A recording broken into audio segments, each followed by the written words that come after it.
हमारे क्षेत्र के सांसद आदरणीय संतोष पांडे जी, पार्टी के हमारे बहुत ही वरिष्ठ नेता आदरणीय खूबचंद पारस जी, पार्टी के प्रदेश के उपाध्यक्ष पूर्व सांसद मधुसूदन यादव जी, इस नेता उपस्थित है। और एक और विशेष परिचय, छत्तीसगढ़ के बहुत ही होनहार कलाकार, छत्तीसगढ़ी फिल्मों के हीरो अनुज शर्मा जी भी हमारे साथ आज यहाँ पर मौजूद। और मेरे मन की जो संगठनात्मक कल्पना है उसके अनुसार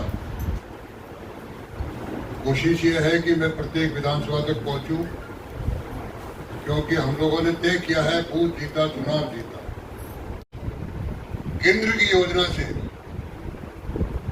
9 साल बेमिसाल, इससे एक नई रचना हुई है और पूरे देश भर में इस पर महीने भर ये कार्यक्रम चल रहा है। आना हुआ है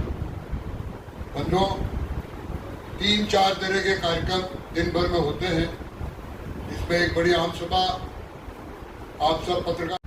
मैं ये कह सकता हूं कि पिछली सरकार, जो वर्तमान अभी जो सरकार चल रही है 4.5 साल से, उस सरकार के प्रति भयंकर रोष है।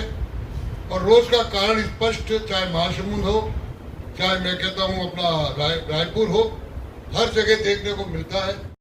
उसके बूथ हमारा कैसे मजबूत हो और बूथ तक की टीम में सोशल भौगोलिक एजुकेशन कैसे बने और हर कार्यकर्ता के, जैसा मोदी जी का नारा है, हर कार्यकर्ता को काम, उसके तहत प्रत्येक, चाहे वो शक्ति केंद्र हो, चाहे वो बूथ का हमारा मेंबर हो, और चाहे वो जिला का पदाधिकारी हो, हर एक को कोई न कोई काम छोटी बैठक में बांटना। और उस निमित्त मेरा प्रवास हुआ रहा और निश्चित रूप से आने वाले समय में हम भारी बहुमत से सरकार बनाने वाले हैं। ये मुझे कहना था, आपका कोई प्रश्न नाते हमारा सेंट्रल पार्लियामेंट बोर्ड है, वो निर्णय करता है। अभी यहाँ भी कोई निर्णय नहीं हुआ है, इसलिए आप जो कह रहे हो मैं उसको ठीक कर रहा हूँ।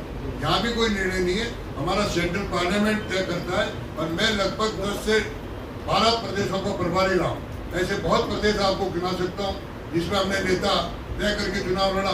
ऐसे बहुत प्रदेश गिना सकता हूँ जिन्हें नेता ने अभी कोई नहीं, अभी कमल का। अब कोई क्या कह रहे उसका मुझे उत्तर देने की आवश्यकता नहीं है।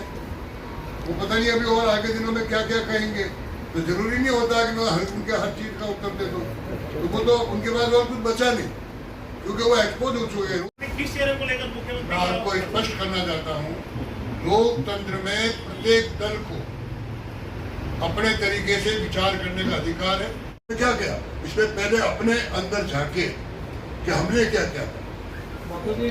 बहुत से सांसद जो है अभी जो है राष्ट्र, जितने भी हमारे आस्था के केंद्र थे, आप तुलना कर लीजिए, सब 14 से पहले कितने विकसित हुए, आज कितने हुए। इसलिए कोई शब्दों में मत जाइए। एक सिस्टम है। आप पिछले सारे इलेक्शन अन्य प्रांतों के भी देखेंगे तो हमारे 30 से 40% नए लोग आते ही आते, और नहीं तो इतनी बड़ी पार्टी कहाँ बनती। नए लोग आने का, यहाँ कितने नए लोग बैठे हुए, इसलिए नए लोग आते रहते हैं, चिंता तो की। और अभी भी जहाँ जा रहा हूँ वहाँ नए लोग खूब जुड़ रहे हैं मेरे साथ। इस बार कौन चेहरा अभी बार एक ही विषय को आप देखिए, अपने मुंह के शब्द मेरे मुंह में नहीं लेता हूँ, मान के चलता। इतना मैं भी सावधान हूँ, इतना मैं भी सावधान। क्यों नहीं किया गया? क्या ऐसे कारण है कि आप राष्ट्रीय स्तर पर लोकपाल स्थापित नहीं कर रहे? उसका भी आप इंतजार करिए। जो काम हो रहा वो हो रहा, देश आगे बढ़ रहा। कुल मिलाकर आज 9 साल हुए सरकार, हम 9 साल बेमिसाल क्यों करें डंके की तौर पे कि 9 साल में कोई भी हमारा विरोधी दल आज तक किसी एक व्यक्ति विशेष, सामूहिक नहीं, व्यक्ति विशेष पे भी कोई आरोप नहीं लगा पाया, कोई हमारे किसी पे नहीं लगा। चलिए, बहुत बहुत धन्यवाद।